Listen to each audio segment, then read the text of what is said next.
you clicked on this video, you're probably wondering, what does it take to get pregnant? I'm doing everything I should be doing. Or I'm just doing what my doctor told me and made me believe that was all I needed to do. But is there more? Well, there are 5 key questions you should be asking yourself to know if you are really doing everything or if you just think you are. And that's what I'm going to talk about in this video today. If you're excited about that, hit the like button and be sure to subscribe for new fertility tips every week. And know that this is Fertility TV, the place to be if you want to improve your fertility and get pregnant. And you can trust me because I'm a natural fertility expert who's been helping couples get pregnant for the last 20 years. That's right, you heard that correct, 20 years. I've helped thousands of women have healthy babies with different diagnoses from unexplained to advanced maternal age, to hormonal issues, to no diagnosis at all. I have seen it all.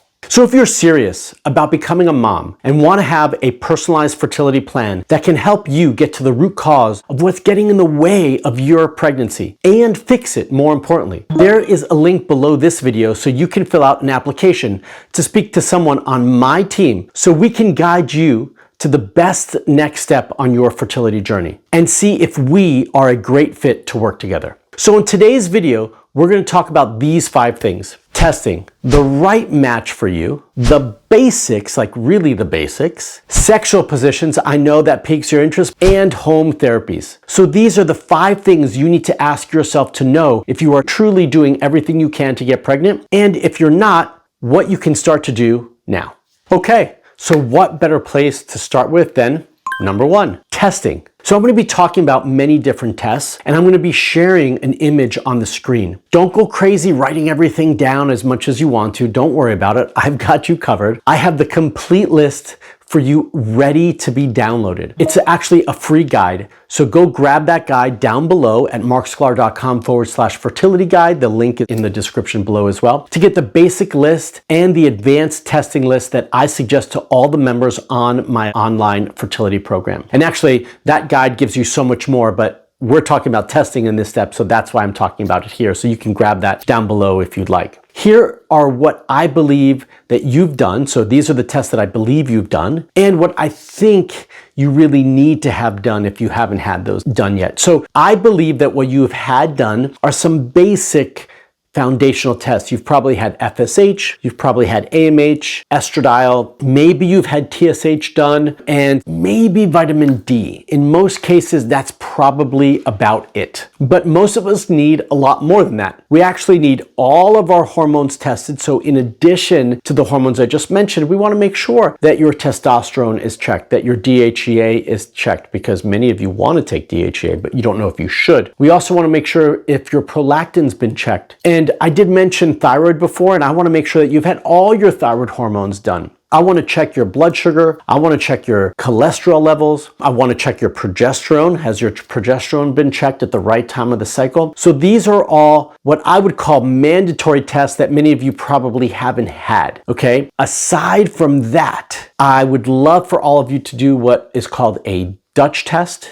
okay, which is a dry urine hormone panel test that tells me how your body's using your hormones. I'd love to see an environmental toxin test for you, and I'd also love to see a stool test for you. Now, there could be a lot more than that. If you've had a recurrent pregnancy loss, if you've had miscarriages, we need to dive deeper into that. But these are kind of the mandatory list and a little step beyond that, a little bit more, so that we can have as much information as possible in the beginning to know what our next steps are and possibly find the root cause of what's getting in the way. Number 2, because that's where you go after number 1. The right match. What does this really mean, the right match? Well, in my world, this means, are you working with the right doctor? Do you have the right team on your side to get you through the difficult times and to get you the results that you're looking for? I hear often that many of you don't feel heard by your doctors, that they don't prove to you that they have other options, that they don't feel like they have different tools in their tool belt, in their medicine bag, so to speak, to get you through those difficult times and to look beyond the standard. And that really makes a difference between a good fertility doctor and a bad fertility doctor. Now, I think in the end, all fertility doctors have your best interests at heart, but many of them might not have the resources to get you where you need to go. So I do think this is a valid question to ask yourself. Are you working with the right person? And on top of that, working with the right team? So it's not just about who your IVF doctor is, but do you have the right OBGYN? Do you have the right integrative doctor? Do you have the right natural doctor? How do we combine all these things? And all of that is really important. I can't tell you how often I'm having conversations with couples about possibly looking for another clinic or another doctor to work with. Do you feel like you're just another number at the fertility clinic, that they don't even know your name? You've never even spoken to the fertility doctor you're working with? Your fertility should be personalized and unique to you. So if you feel like you need to speak to somebody else, then I encourage you to do so. You still might end up working with the same person you're working with, but it never hurts to get a second or third opinion. So is the clinic, is the doctor you're working with the right match for you? And do you have the appropriate resources and team around you to make sure that you're getting a comprehensive approach? And do they work together or as closely as possible together to get you the results that you deserve? These are important questions. They're only questions you can answer, but I think right questions to ask. And I think that deserves for you to also look beyond who you're working with to see if you should be working with somebody else. Okay, the basics.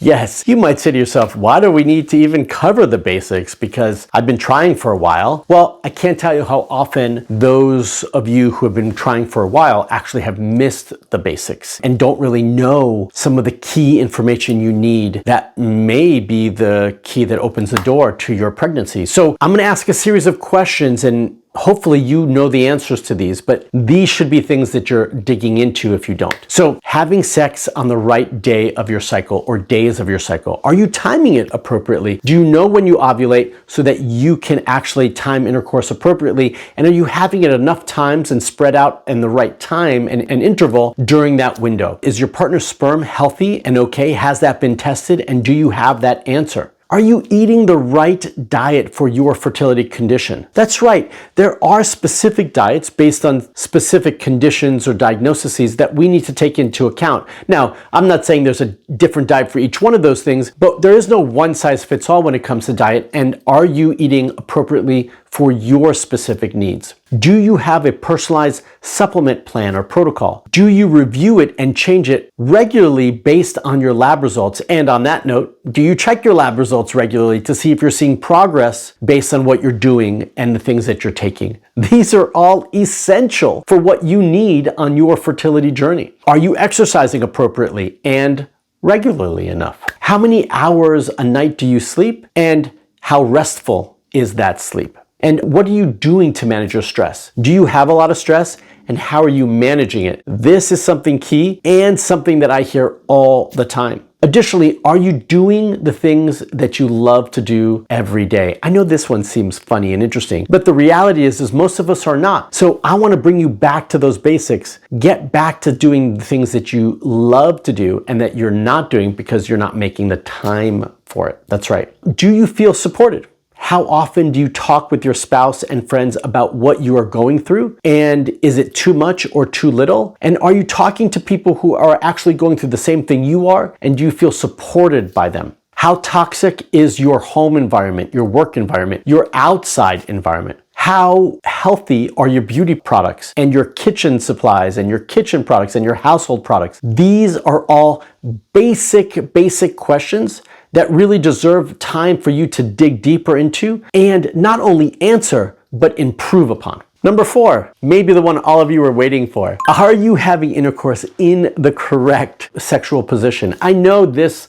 might sound strange, but I actually have 2 videos covering this exact topic that has millions of views that maybe you've checked out, and if you haven't, you should. So what do I mean by this? Do you know the position of your uterus and cervix? Has anyone on a pelvic exam ever said to you, oh, you know, your cervix or uterus is tilted one way or another, or shifted one way or another, or they've even described it retroverted or anteverted? Well, if you do know that, and if you don't, you might be able to look through some reports of a pelvic exam to find that information. That information is important because it should guide you on the best sexual positions for that position of your cervix or uterus. And that's exactly what I go over in that video. I'll leave that link in the description below for you as well to check out. I'm not going to dive into it here, but I want you to think about that. I want you to do research on that. And then I want you to watch the videos so that you can learn which position is best for you. Number 5, we've got to it. Before I cover this, I want to hear from all of you. That's right. Which one of these tips resonates with you? What do you like about it? What interests you? And what are you going to do now that you've heard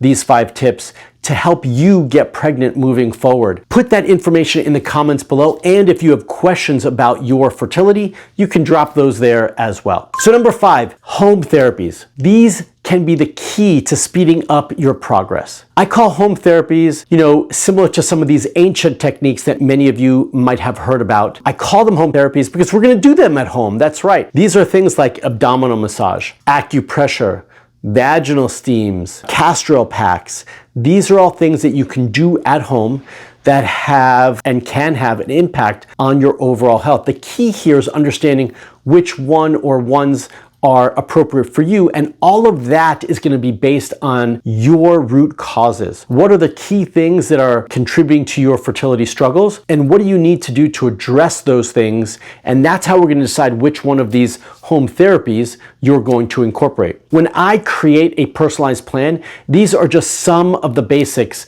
that I include. There's so much more that goes into it, but I thought that these would be, the key ones to start with to help you understand where you are right now and where you need to go. With all this information, ask yourself, do you feel like you're doing everything that you can? Can you be doing more? Should you be doing more? Do you need more help?